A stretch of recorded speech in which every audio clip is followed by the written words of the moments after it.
मामा चिड़िया अपने बच्चों के लिए दाना और फल लेने के लिए दूर जंगल में निकल आती हैं, लेकिन रास्ते में अचानक ही मौसम खराब हो जाता है और तेज़ हवाएं चलने लगती हैं।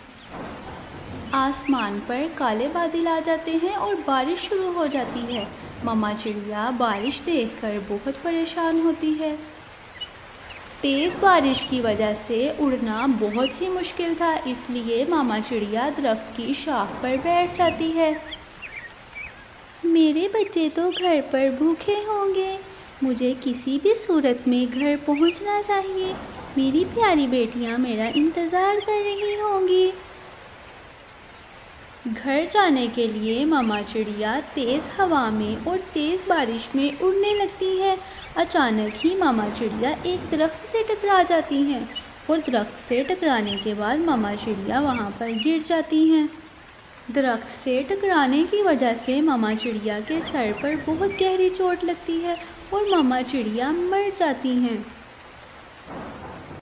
और दूसरी तरफ हानी चिड़िया और हफ्सा चिड़िया अपनी मामा का इंतज़ार कर रही थी। जब काफ़ी देर तक उनकी मामा नहीं आई तो वो दोनों बहुत परेशान होती हैं। हानी, मामा अभी तक नहीं आई। मामा तो दाना लेने गई थी, लेकिन अब तो काफ़ी टाइम हो चुका है और बारिश भी इतनी तेज़ है। मामा कहाँ होंगी? जी आपी, मामा को इतनी तेज़ बारिश में बाहर नहीं जाना चाहिए था। अब मामा पता नहीं कहाँ होंगी। मैं घोंसले से बाहर जाकर देखती हूँ, शायद मामा आ रही हों।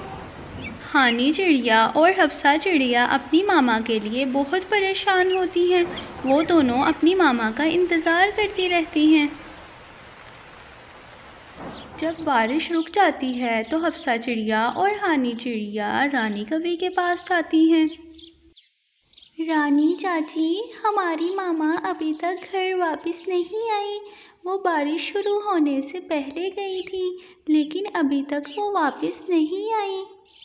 हम अपनी मामा के लिए बहुत परेशान हैं।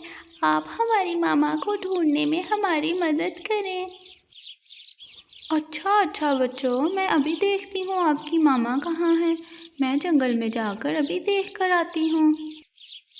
रानी कव्वी जब जंगल में जाती है तो उसको दूर से चिड़िया नज़र आती है। रानी कव्वी उसके पास जाकर रुक जाती है। रानी कव्वी जब चिड़िया को देखती है तो वो बहुत परेशान होती है। अरे, चिड़िया तो मर चुकी है, इसके सर पर तो चोट लगी है।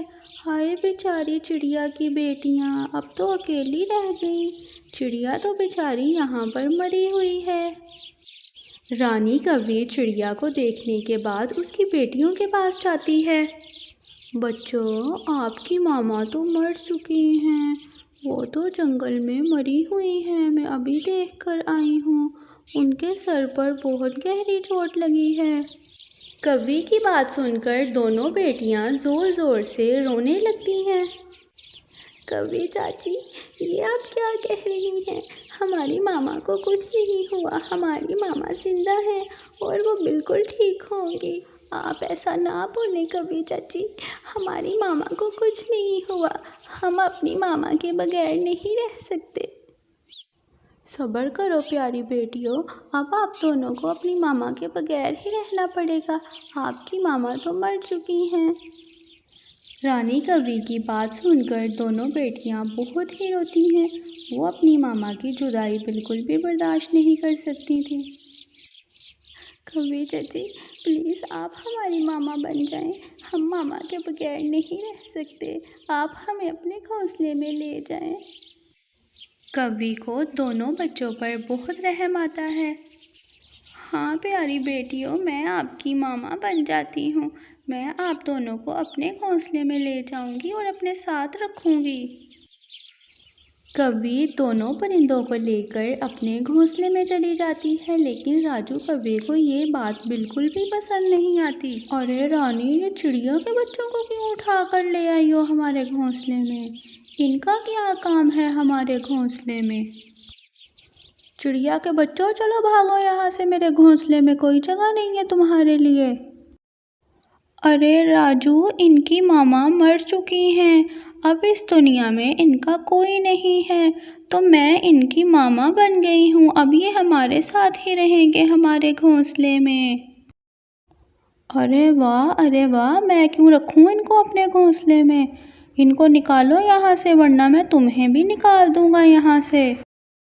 रानी कौवे को राजू कौवे की बात माननी पड़ती है और वो दोनों परिंदों को अपने घर से निकाल देती है। प्यारी बेटियों, अब मैं क्या करूं? राजू कौवा तो नहीं रहने देगा, वो तो मुझे भी निकाल देगा। अब मैं कहाँ जाऊंगी फिर? इससे अच्छा है तुम दोनों अपने घोंसले में ही चली जाओ।